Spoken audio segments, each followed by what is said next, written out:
I think it's amazing. I think that's partly why whenever I talk about children, I'm like, yeah, you've got to be ready to, whenever I think about having kids, I'm always saying to myself, I've got to be ready to be humbled and taught and coached by them and have to learn by them. Yeah. And if I'm not ready for that, then it's not the right time yet.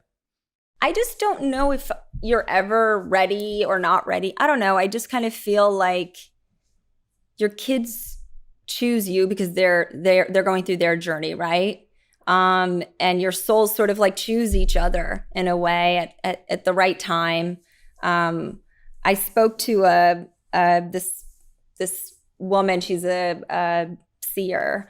And I see her once a year as sort of like a gift to myself. And she talked about my son for, 7 years before he came. Like she saw him, and there was another one in France who also saw him, and they described him perfectly.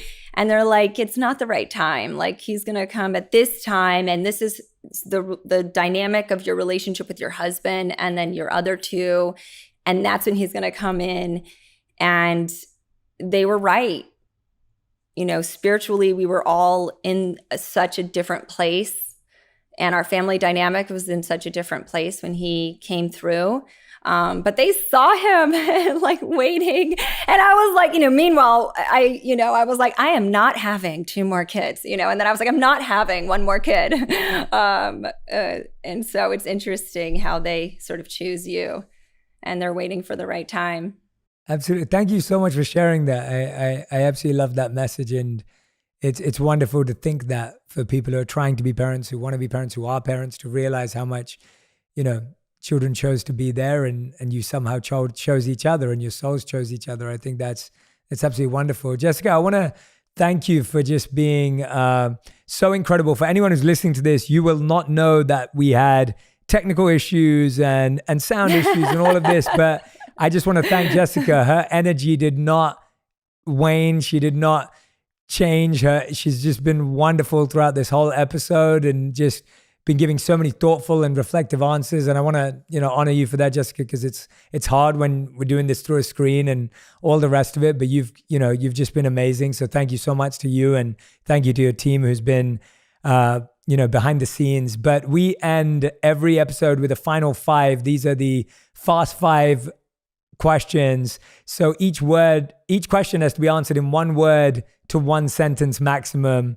And so, Jessica, Alba, these are your fast 5. Are you ready? Mm-hmm. Okay, awesome. The first question is, what is the best advice you've ever received? Patience. What is the worst advice you have ever received? It can be more than 1 word. It can be a sentence.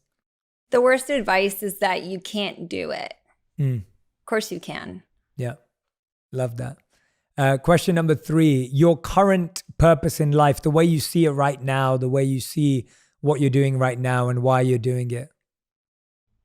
To channel light. Okay. Question number 4. What's the first thing you do when you wake up in the morning and the last thing you do just before you go to bed? Check my calendar. True. It's a good answer. Both times. Yeah, both. It's a great answer. And question number 5, the last question I'm going to put you through the pain of answering is, if you could create 1 law that everyone in the world had to follow, what would it be? Compassion. Everyone has to be compassionate.